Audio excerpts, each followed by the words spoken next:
Start recording, start streaming.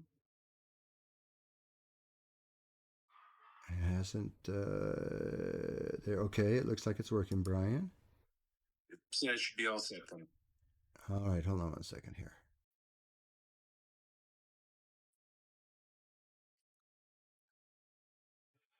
Okay, all right. So we're up and running. There's nothing else. Okay. Should I stop streaming and then start again, or just leave it like it is? Leave it since you've already started it on Facebook. Okay. Welcome, Facebook. I'll go ahead and hang up with you, and we'll be on the air in just a moment then. Except I'm not hearing anything from the radio station. That's strange. Also, I just want to show you something. Oh, looks now like the radio is on. It is starting to go on now. I'm going to hang up with you, Brian, for right now. Okay.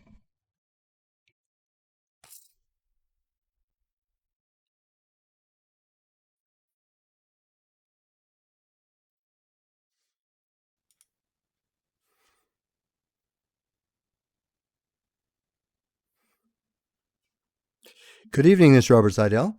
It's a great pleasure to be here with you on this Sunday evening for another edition of the Gateway Show, broadcasting live on the #1 talk station in Las Vegas, and also simulcasting on Facebook. So wherever you want to, you could listen to this on Facebook. Plus, later on, when the show's over, we will put a copy of this on YouTube as well. You just type in the word Gateway and Sidell, and you can pop up the same show that we're going to do, not just here, but also, so it'll either be Facebook, YouTube, or on the radio. And you know, Danny, it's interesting. I still meet a lot of people that listen to the radio. Hey, Brian, I will say one thing. It's saying action needed too low FPS. So I don't know what that is. Can you see that on there? Oh, he's not seeing that. Hold on a second here. Just 1 second here.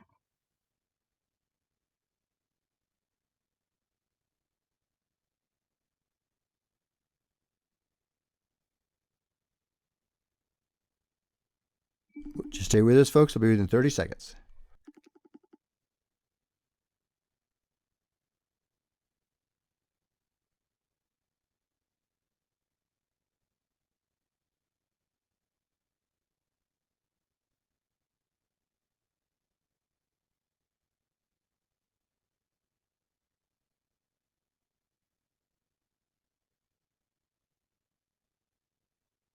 All right, my friends, it's a great pleasure to be with you here tonight. And I'm actually very excited to be interviewing Danny Efron tonight. He and I first, it's actually been, time goes by, doesn't it, Danny? Yes, it does. Trying to think to myself, I mean, I actually think I interviewed you twice before. I interviewed you. Actually, I think this is let's see, I think this might be our third time, actually. Correct, that's what I would say. This is our third time. Yeah. The first time you were kind of telling us your whole story of how you almost died. That's the short story. That's right. And then I got a chance to interview you after you went to Cuba, which was kind of interesting. That's right. And actually, we had another interview after that as well. This might be the fourth time. Oh, well, whatever it is, I'm looking forward to it.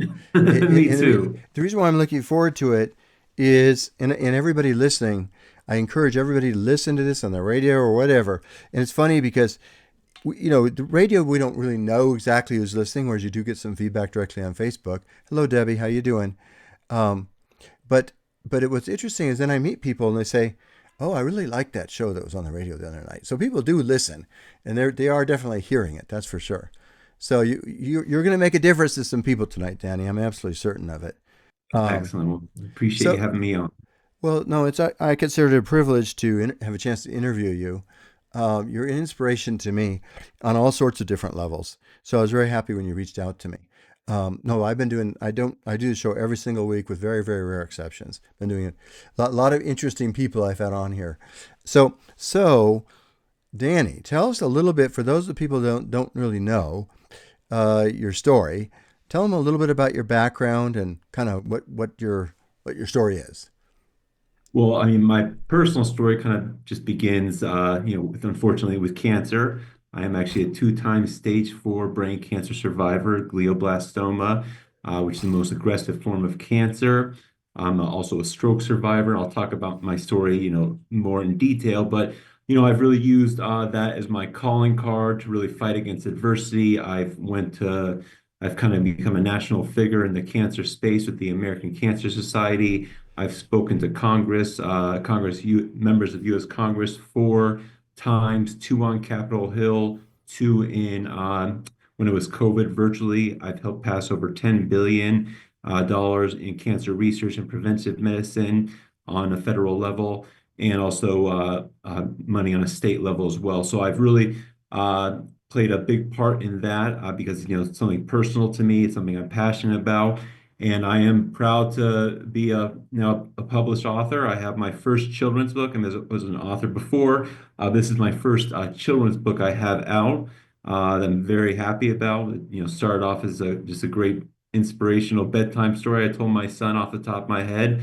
And now I have it. It's available in Barnes and Nobles, Amazon. It's illustrated by #1 New York Times best-selling illustrator of the How to Catch series. So I'm very excited about it. And that's kind of why I'm back on here telling my story and really talk about my book, because that's what I'm really proud about right now. But I want, and I want to tie into your book a lot, but I also Yeah. want people to try to understand, see what's so unusual about you, and I still find it fascinating, Yeah. is that, I mean, I'm not over the fascination of it.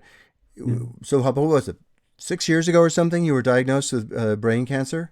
So no, it was 9 years ago. I was first diagnosed with stage 3 glioma brain cancer. It was actually misidentified at that time because it was actually stage 4. But what they said was originally that they did surgery, and when they removed it, they said the cancer had moved into my corpus callosum, my brain stem. They said I would have around 2 to 5 years to live. That was back in And 2015. how many years did they Uh, give you how many years did they give you to live? Around 2 to 5 years at first, yeah, because it was very, And you were, how where old it were was. you at that point? I was 35, and to at this time, again, when I was going in for brain surgery the day before I went in for brain surgery, my mother, who's my best friend, actually passed away from stage 4 pancreatic cancer. So, I mean, my story is deep on many different levels. It's unfortunate, but I try to make the best of what I had dealt to me. But well, that's what I find very fascinating about you. And because you could easily have just sunken into, well, I can tell you what the easiest thing could have been for you, Hmm. just to go into a deep depression and die. I Oh, hate yeah. to be so blunt about it, right? But Well, absolutely. and nobody would have even been critical of you. That's the funny thing Yeah. about it, right? They would have Yeah. said, well, that's just, what can you expect, right? Yeah. Um, Yeah.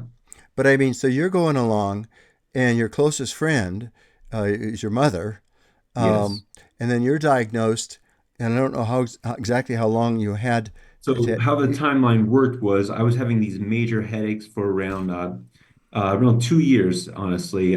They started 2 years before, around 2013. I just attributed them to a medicine I was on. I changed my diet. I started, really focusing on things anti-inflammatory. My headaches disappeared.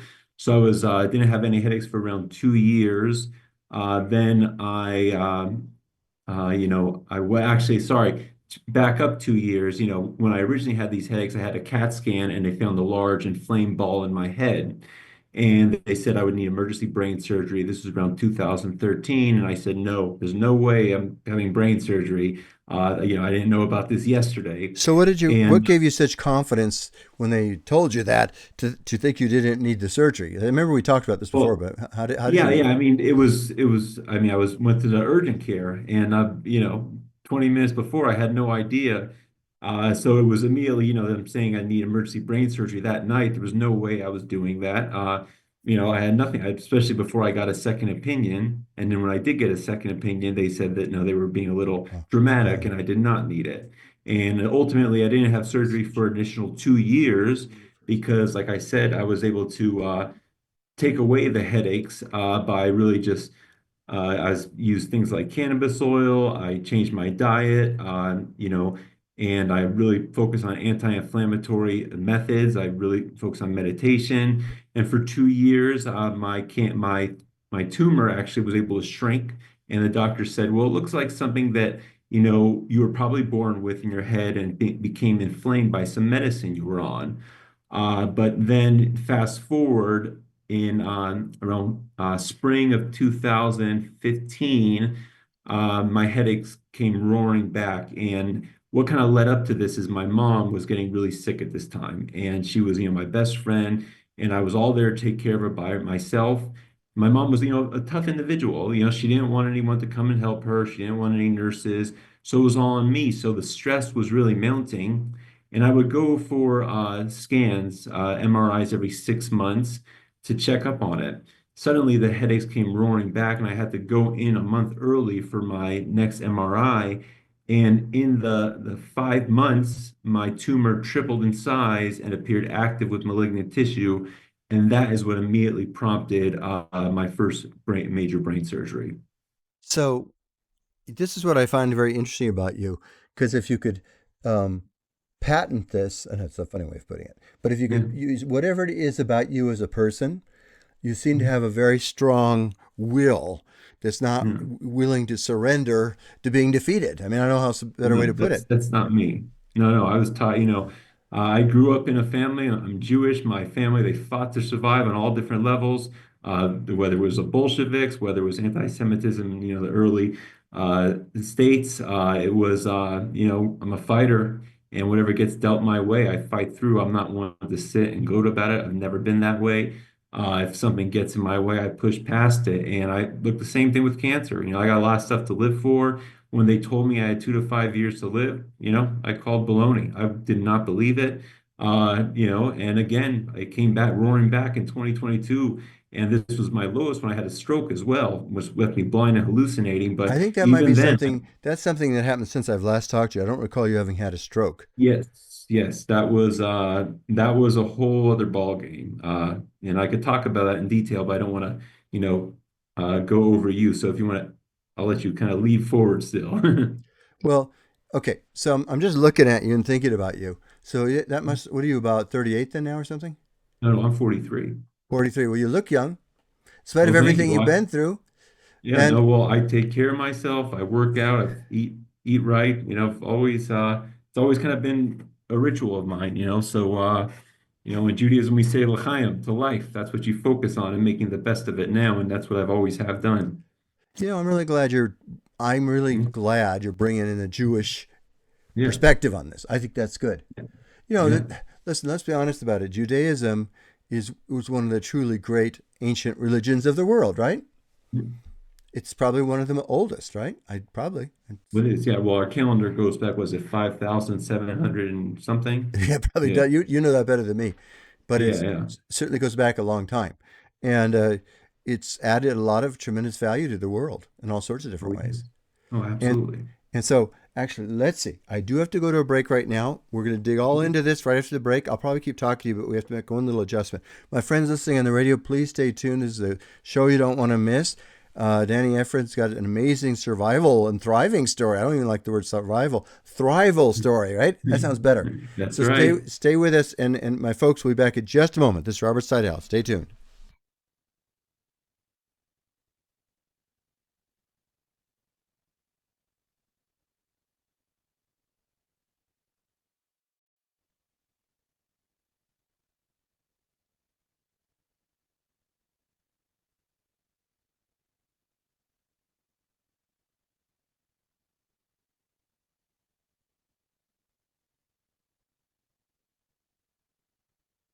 You can still hear me, Danny?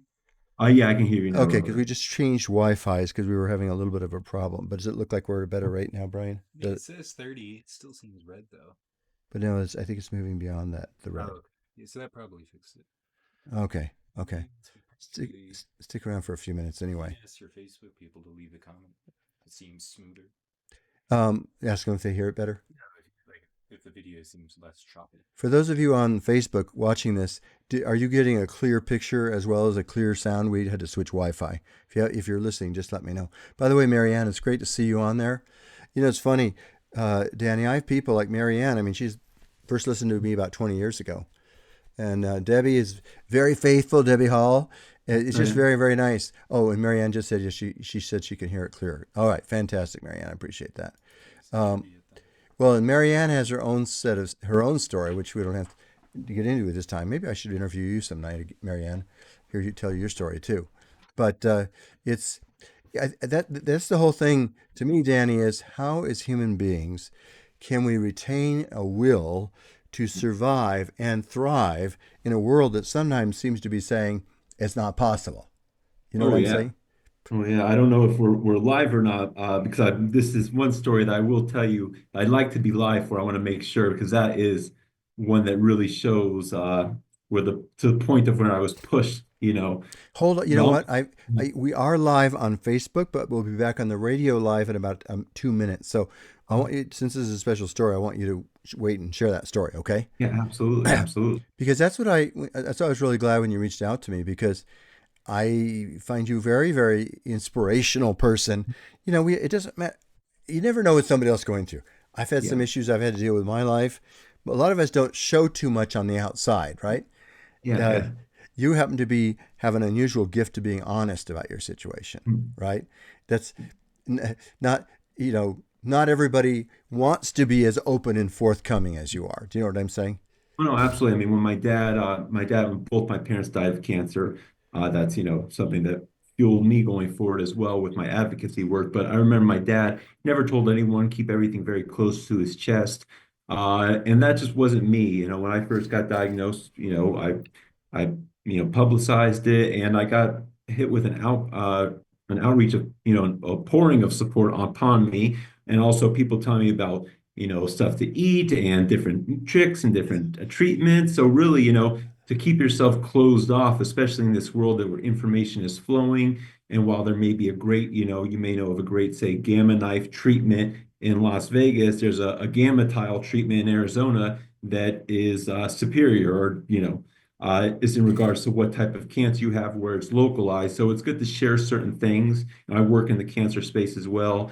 But you'll really it's bet I mean it just depends on what type of person you are. I don't mind sharing and talking about myself. My dad was very guarded, but I saw it benefited me just by the pour of support and the information I was able to gather from other people's stories.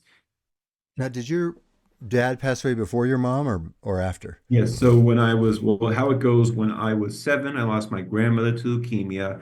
When I was 26, when I was 26, my dad died to prostate cancer.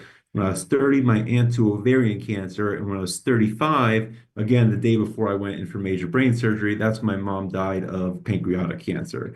So all of this really paved the way to, me going to the highest levels I can Oh, to push hold change on, for just one cancer. second. I apologize. One second, just one second. Hello, They're can you hear me? disconnected from us. I'm disconnected. Oh shoot, because we had to change Wi-Fi. Hold on, just a second. I've got to see what happened. Maybe it just. Hold on, just a second here. Um, oh, it says you've lost connection to clean feed. Hold on, let me try connecting again. Um, is that connected now? No. I'll see if I'll see if it'll connect again. Okay. I was wondering why I didn't hear anything. Um, Yeah. just tell me if that comes through. It says it's waiting on your end. It says connected. It says connected. Okay, Danny, say something too. Okay, Okay, can you hear can me? you hear it, Danny? Also. Test, test, 1, 2. Yeah, so good. Okay. All right. Thanks. Okay. Thanks, Ashley. Um, okay. So again, what amazes me about you is um, how you were able to find the strength and fortitude inside yourself. Here's your mother who died. By the way, I had a brother that died from pancreatic cancer, Yeah, and so I'm very familiar with that story. Um, and they're finally getting a few little improvements in that arena, but yeah, still yeah, no guarantees, right? yeah, yeah. But so you're somehow when you hear a lot of people, they hear a verdict.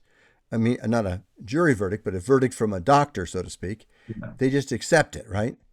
And Yeah. what is it? And I'm not even putting that down. There's times we need to, but how is it you were able to stand up to that and keep Well, believing they're that you were going to they're live? fal- well, they're fallible human beings. I mean, everyone, people aren't doctors aren't any the perfect in their respect too. They mistakes, but from my end, it was I did the follow up. I did a second opinion, And I listened to them ultimately, and I did the brain surgery, I did traditional treatment, chemo, radiation, and now since I actually work in the cancer space, I know a lot more about it. But of course, I had to jump on it myself. I did my own research. I'm a writer, so I'm a researcher. I looked into everything. But I mean, the big thing is, when you're faced with something, you just have to either say, well, I'm gonna, lay down and let it take me over, or you just stand up and fight. And that's what I did. That's right. So, Fight, right? Fight. So yep, that yep. That's like my YouTube channel is called The Power of Fight with Danny Efron, where I always talk about that. You just fight through it. Yeah. that's really power. That's so powerful. No, I it is the ultimate truth. And I think, I mean, I've been a lawyer, believe it or not, now for 48 years. Can you believe Wow. that? I Yeah. mean, I can't believe it. You might be able to, but I can't. It's so You many look people great. say 48 years. How have you been doing it so long? And I think, well, I'm There not really quite sure. I'm not, you actually, go. I'll tell you the good part about it for me. You're not one of my clients in that respect at all, but let's say you were. Your story, and I unfortunately have very sad stories that sometimes have to deal with, and I've become a Sure. counselor to my clients as much as anything else. So when to me, to connect human to human, that's probably the best part about being a lawyer. That's what I Oh, yeah. find most rewarding. Um, Oh, no, so absolutely. you're, I get contacted by people, the American Cancer Society, they'll reach out to me, say, there's a young kid who's diagnosed. Can they reach out to me? And I always say yes, because some people, they need that, support, that word of I've been through it, and you'll get through it too. and so, and you, so you did all the normal medical things, but I know you also did a lot of research on foods to eat and things too, right? Oh yeah, absolutely. I mean, well, first of all, I can't you stay away from sugar. Sugar fuels cancer cells by 18%. That's what cancer cells metabolize on. I work for a company now. We do radiation shielding for all the major cancer centers. And like when they're doing things, say they're doing PET scans, they'll inject an ionized like sugar particle in you to watch the cancer cells eat it up. And so by 18%. So if you cut sugar out of your life, you're really uh, yourself up for success with trying to fight off those minor cancers, things that come through. You're just making your body, a better machine, a better, kind of goes and cleans up the cellular debris that your body will put out naturally as you age. So do you eat mostly a keto diet then, basically? So yes, so I do a keto diet, and I've actually upped my diet a little bit more so, but I do a keto diet and I also do intermittent fasting as well. When you fast past was it 16-hour window, your body hits a stage called autophagy, and that is where it actually starts feeding off of things like cancer cells, cleaning up free radicals. So, I do a lot of stuff to really, battle and prevent cancer from coming back because unfortunately, with what I have, it will always come back.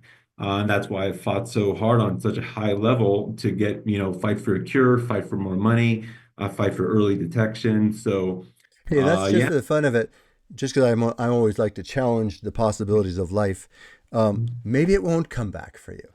Well, yeah, well, no, absolutely. Well, no, of course. I mean, I didn't think it was going to come back after being 7 years of cancer free. I, never thought that, but, uh, But I get it. I yeah, understand. yeah, You have yeah. to be realistic But too, right? even if it did, I will fight through. You Right. Sorry. Do expected you me. see what my card Exactly. says Yeah, there?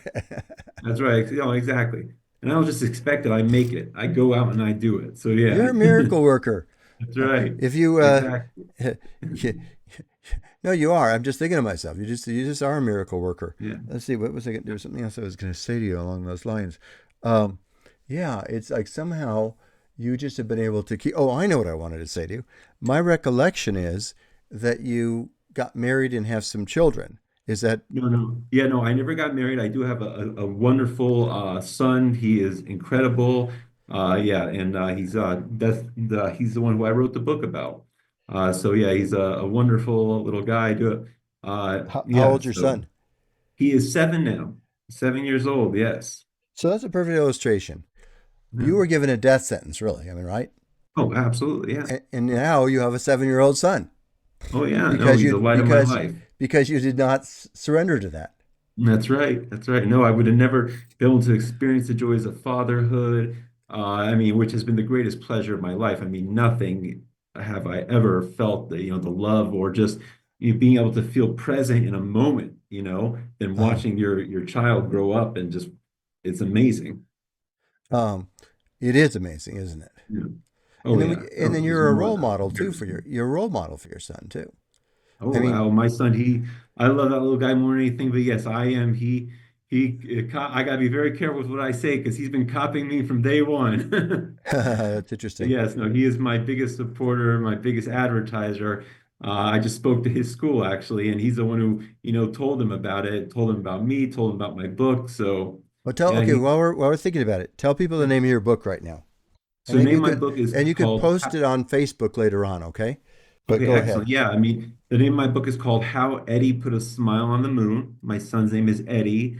The story actually started, I every night before bedtime for my son, I just tell him a story off the top of my head.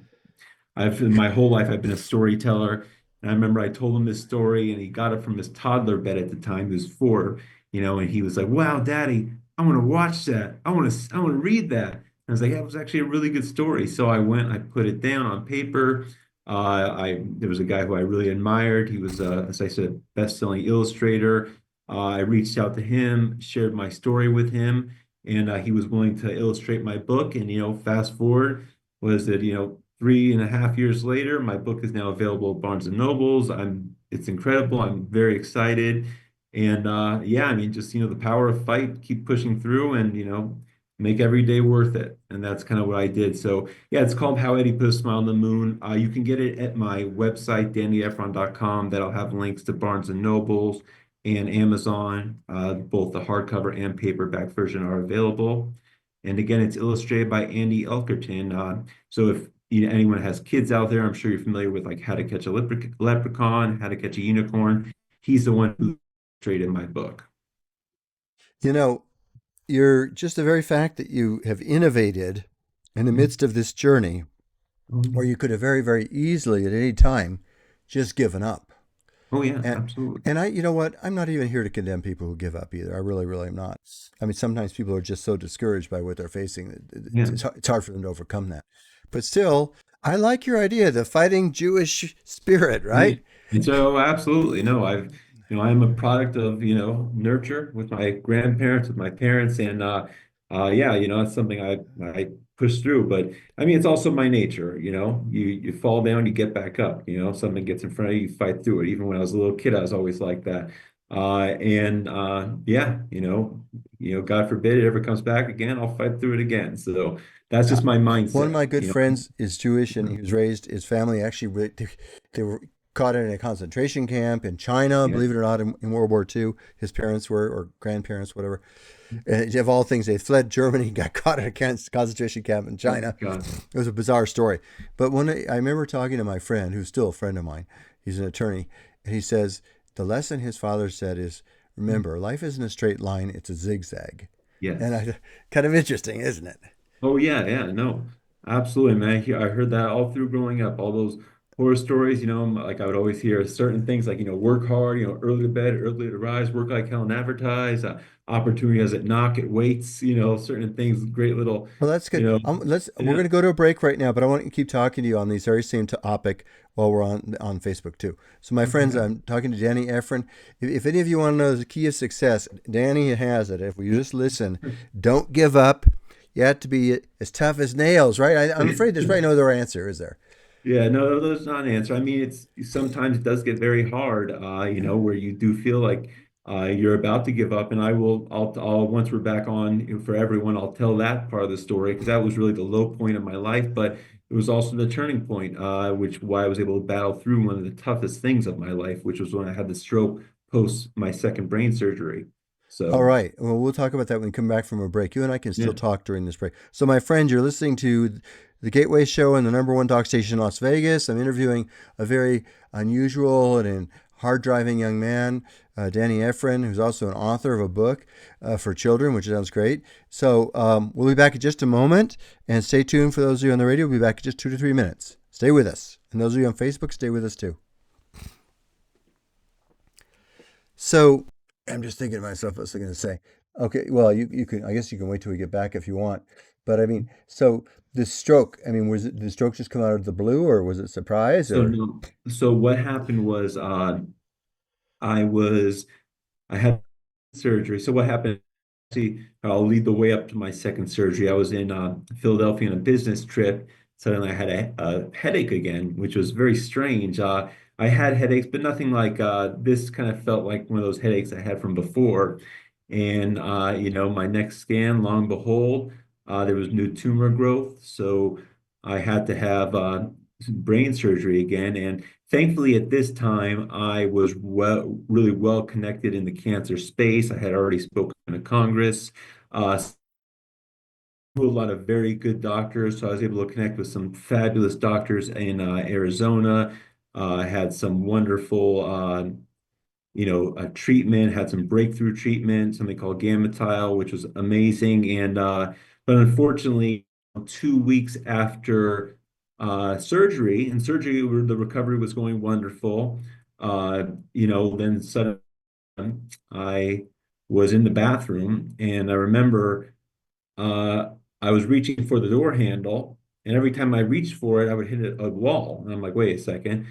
And suddenly I couldn't get out of the bathroom where I lived and I tried reaching, I tried grabbing, and nothing. I remember just crumbling to the floor and calling my fiance, and she's like, "What's going on?" And so my cousin's actually coming to town that night, and he comes and he picks me up, and he's there with his wife, and we're driving, I remember, up the road to a pizza place. I remember when we're driving up the road, 1 second it feels like, we're going north. The next second, it feels like we're going like south. Like it was like my head was on a compass. It was spinning, and suddenly, I remember sitting with my cousin. And he's like, "Are you all right?" And like the light starts dimming on one side, and another light starts like opening up on my left side, and I start to feel like there's all these people behind me, and they take me back home. And my fiance, she comes, we go to the hospital, and they found I had a large stroke, right, my parietal lobe, which led to 3 months of me being blind, in crippling pain, and suffering terrible hallucinations. And this is the story that I want to get to is I had terrible headaches before, but after when the stroke came back, I remember it was like a grinding pain in my head. And I was hallucinating every time I looked at my fiance, her face was smudged. I looked at my son, his face was smudged like a horror film. I had to prevent myself Hold from on one second. We're recoiling. about to go back on and we'll pick this right up. Hold on. Okay. Just 1 second.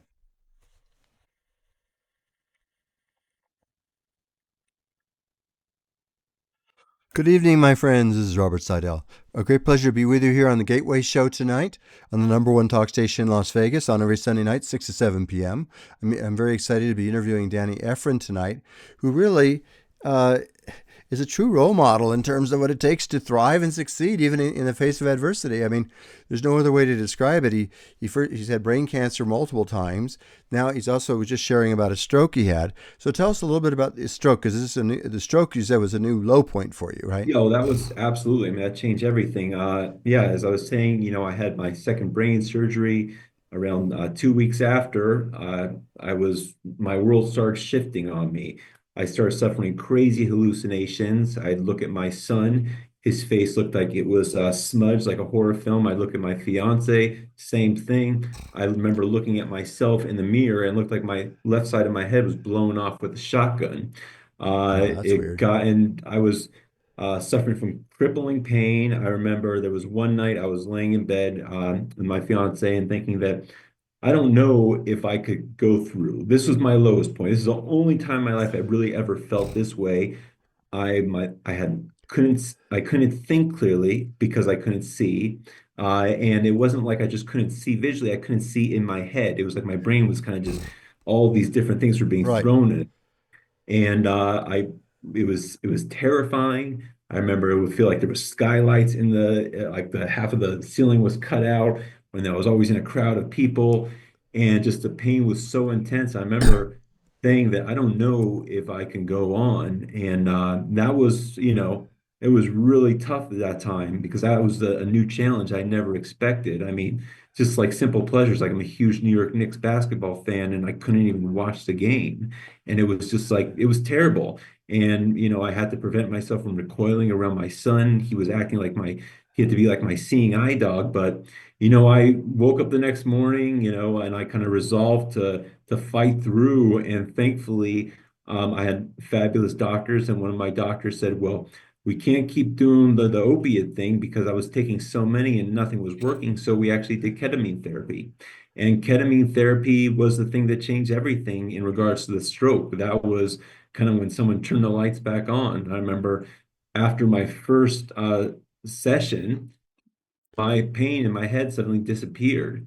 It was like, and I could suddenly imagine things in my head again. And then for around 3 months, my site, like if you go to my YouTube channel, The Power of Fight, I actually talk about my hallucinations in detail. And that's actually a really powerful video because I kind of put it like on a scale. Like my hallucinations started off small with that bathroom, and they went up to a pinky point where basically everything was just like a pinwheel of color, and I had about a pin-sized hole that I could see out of straight directly ahead of me. And I tell this story actually when I in certain speeches. I remember when I was in this kaleidoscope of color and I only had that pinhole view. My left side was completely gone. And I remember my son, who was 5 at the time, says, "Daddy, Daddy, I'll help you see to your left." And he goes and he grabs my hips and he turns me to the left. And out of that pinhole view, I could see to my left. But yeah, it was really difficult, but the ketamine therapy was amazing. It really helped me, Yeah, get tell me my about sight ketamine. back. I've been studying that quite a bit. Are you still on ketamine, or is that just No, something you no, did I'm one not on time? ketamine anymore. I did ketamine during the actual like therapy. I would sit there, they put an IV in my arm. It would be around 2 hour session. And I did that to get through the stroke, get past the pain, which was just unbearable. Like I said, it felt like, I mean, before I remember I had my headaches before my first surgery. It was like blunt force trauma. It was like an axe digging itself into my head and then twisting around, but then it would fade, say 30 minutes later. This was Uh-huh. like a constant corkscrew behind my eye, just grinding. Wow. And ketamine therapy was really the thing that changed it. And like again, like just because everything I document is on my channel, if people are curious about that, you can go watch, and I document each session after where I would talk about the experience. Did you And ketamine or esketamine? I don't know. It Oh, was it was you yeah. if it was a vein into your arm, that was ketamine. Yes, the Esketamine vein is the into my newer one where arm. they do it as a nose spray.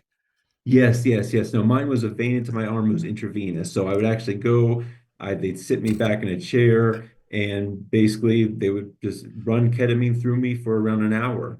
I've And actually heard a lot of people say that they find that a pretty life-changing experience. oh my God, it was incredible. I mean, spiritually, it's incredible, but just the physical reactions are incredible. And I had to be very careful because I just had a stroke, and you're not really supposed to do ketamine therapy with a stroke. So they had to start me off really, really small because I couldn't be prescribed any more opiates because, first of all, they weren't working, and it was just way too much on my system. The pharmacies were starting to flag and things like that, say this guy's getting a lot of stuff. So it was really my only course, and I didn't want to live that other way either. So, I always determined to fight through, but something had to change because, So it who was came no, up with the idea for ketamine?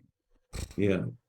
My doctors, my Dr. Amir Azadi, he's the most amazing doctor. He's a neuro-oncologist in Arizona, and then I have a fabulous surgeon, Dr. John Wanabo. They're both tops in their fields, and it was really by my involvement in like the cancer space, being with the community, having the resources that I was able to find such fabulous doctors, and really, that really expedited my second battle. And if it wasn't for the stroke, honestly, my battle would have been pretty quick because after 2 weeks, I was feeling fine.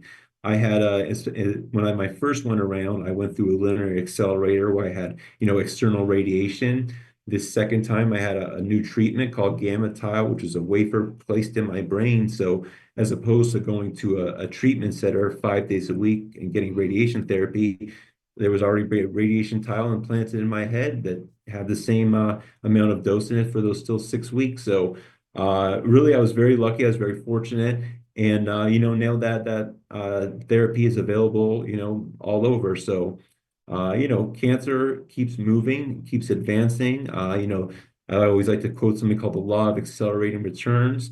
That kind of technology doubles every 13 months. So, with everything that's going, cancer therapy will keep improving. And ideally, I hope we will eventually find a cure, which I think will be on the horizon someday. I bet you're right. So Yeah. you have this. Does your son live with you most of the time, or Yes, yes, absolutely. He's actually right in the other room playing right now. really? Does he want to come on the screen for a second? It'd be fun to see him if you want. Yeah, If I he can doesn't get him want to, on. it's okay. Yeah, no, no. He wanted to, absolutely. So 1 second. I'd love to see him. Yeah. Hey, hey, do you want to come get on the podcast real quick? It's my friends that are listening on the Facebook. It's these different kinds of things like this that are what become our motivation in life. We'll soon see if he's. Well, all right, and here's my son comes to my left. Let's see if he can get in Oh here. yeah, look, there he is.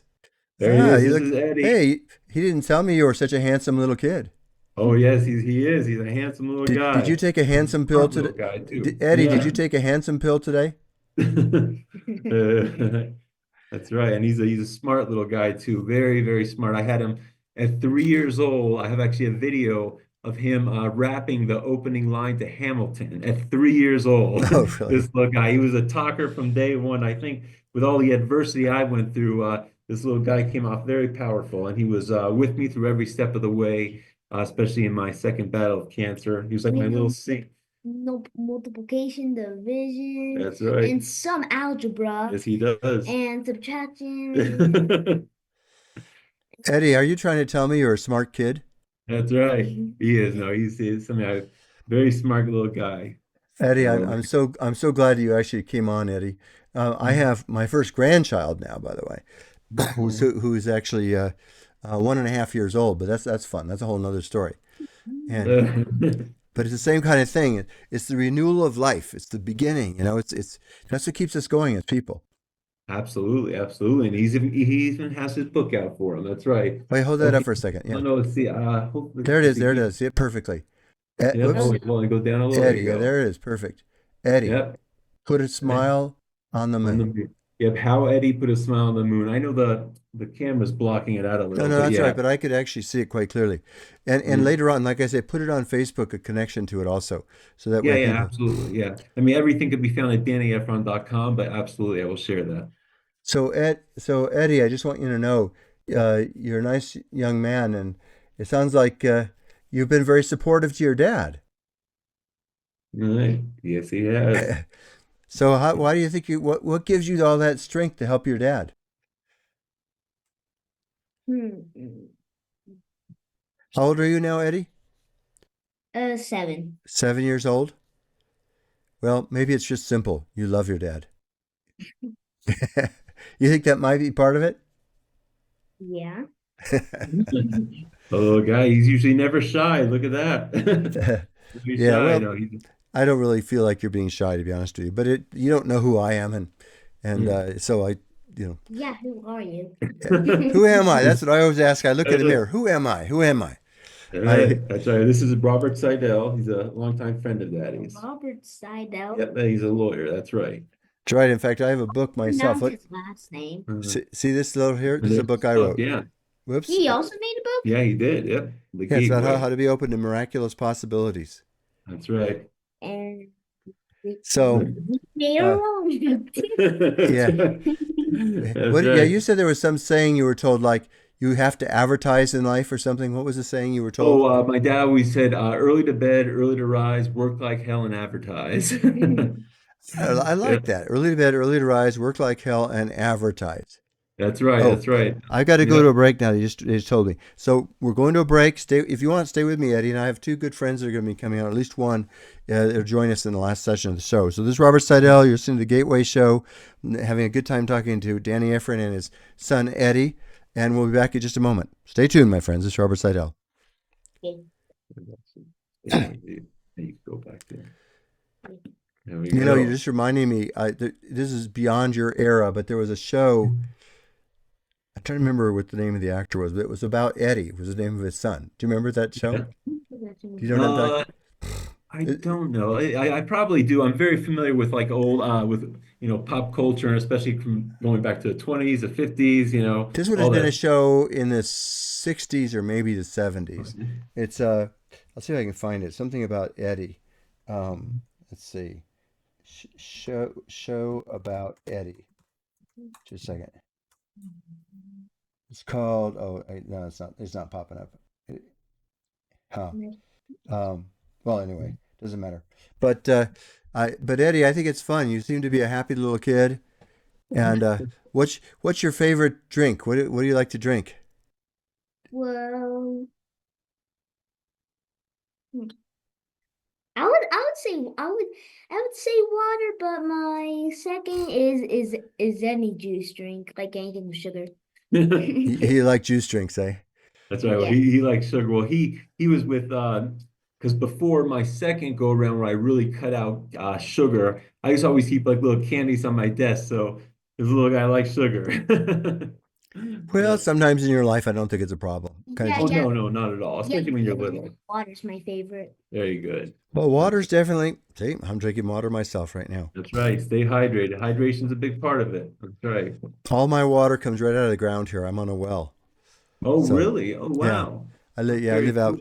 out in the country, so we don't have any public facility water. We get our own water out of the ground. Are you still in Vegas or no? Yeah, I'm still in Vegas. I'm out near the Red Rock Scenic Loop. Really? Yeah. Okay. Oh, okay. Excuse Yeah, me. I'm actually by there too. I'm in some South Summerlin. Oh, well, we'll have to talk. Well, we'll talk more. We'll talk more for sure.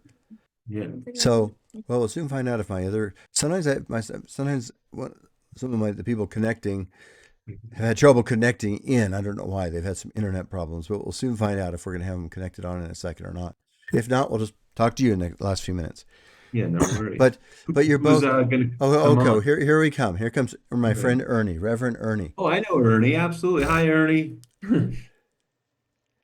Ernie, could you hear him? Can you hear us? Doesn't seem like he's Hello. here. Can you hear us, Ernie? Yes, I can hear you. Okay, good. Dan, I don't. Do you remember when we interviewed Danny before? I think we interviewed him in the radio station originally.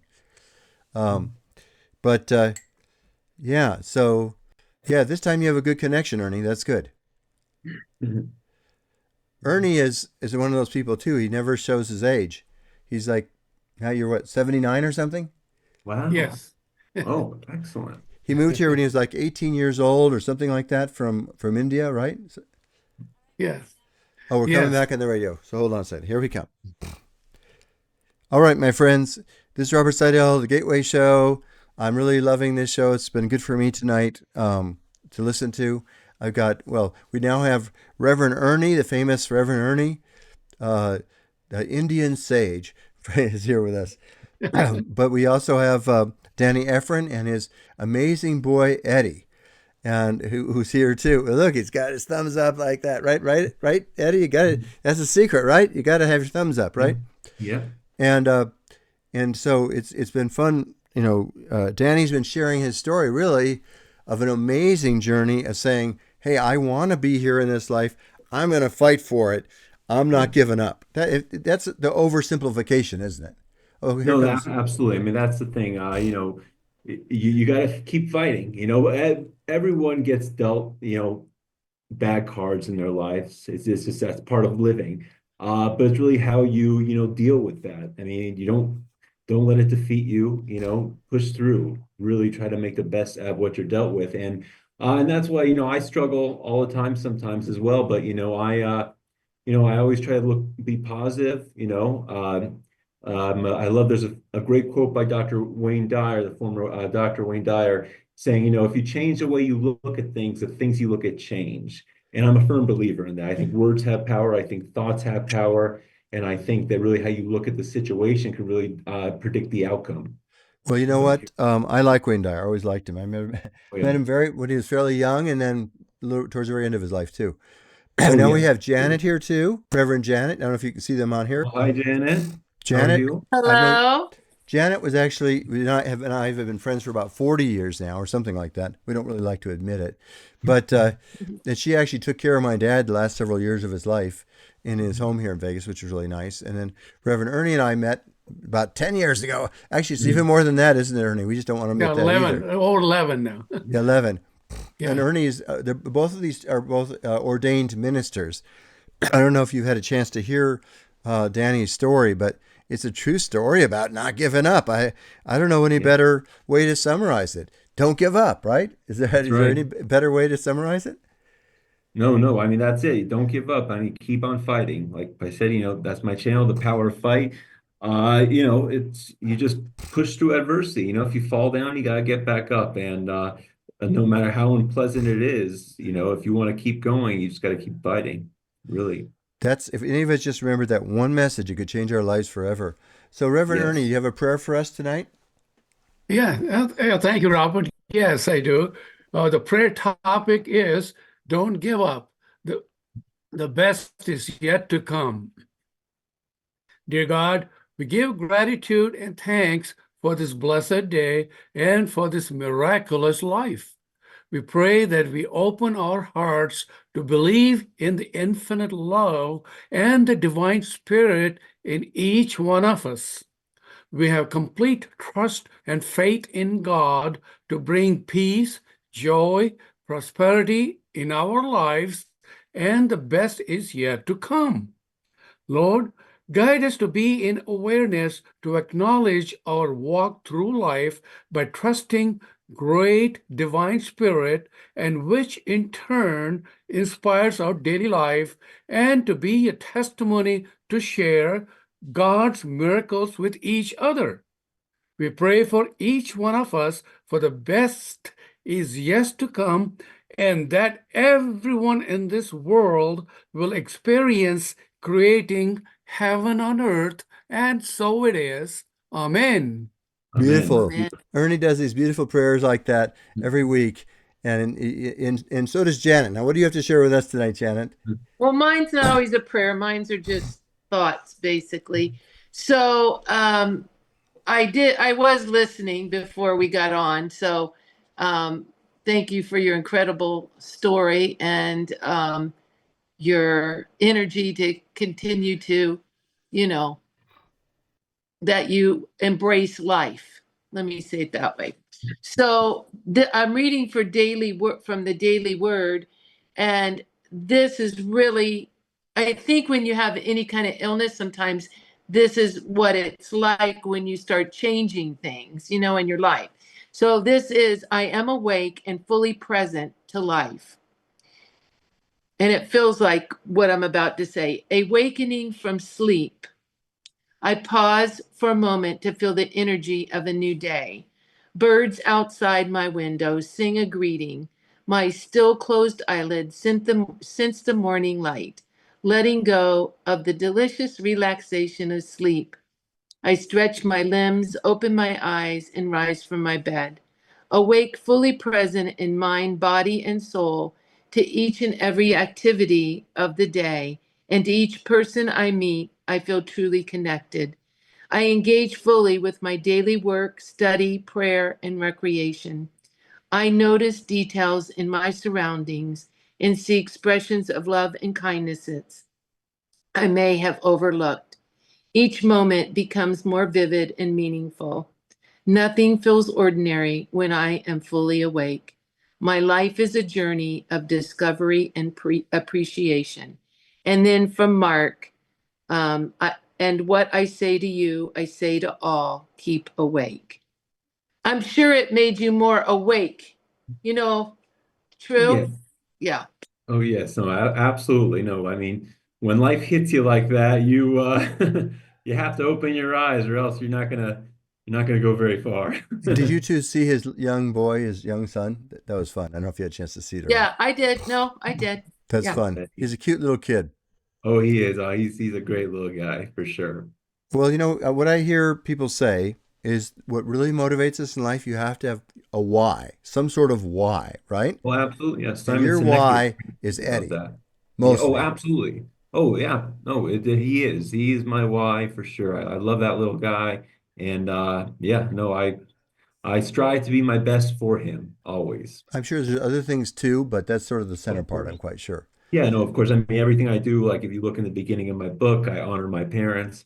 My parents were a big part of my life. They're the reason I kind of pivoted my career into that cancer space. And that's why I've, become successful, in the world of cancer as well, not with my own journey, but also, with the memory of my parents and what they went through. So, Well, you know what? We're just about to the end of our show, but I just want to say this to you that each of you have made a big contribution. Danny, I'm really, really impressed by you. It's a message I needed to hear tonight too. I think we all need that encouragement sometimes. And just want to may God bless and watch you and everybody and everybody listening out there. We love you. We send you blessings. And let's remember that God is real and the best is yet to come. God bless everybody. Thanks, Danny. Thanks, thank Reverend you. Janet. And thanks, Ernie. Oh, yeah. Hold that up one more time. Your little That's book right. there. Yeah, DannyEfron.com. It's hard to see right here, but DannyEfron.com. You can get my book, and you can connect on my social media, see what I did on a federal level as well. Yeah, just DannyEfron.com. go on to the Facebook page and just post that Yeah. information there. Okay, you got it. All right. God bless you, my friends. Until next week, we'll see you soon. Thanks so much, Danny, and thanks, Ernie and Janet, too. Thank Thank you. you. Thank you, Thank Bob. Thank God you. bless. Bye. Bye-bye. Bye, Bye. Danny. See you Bye. later. Have a Bye, great Robert. week. Okay.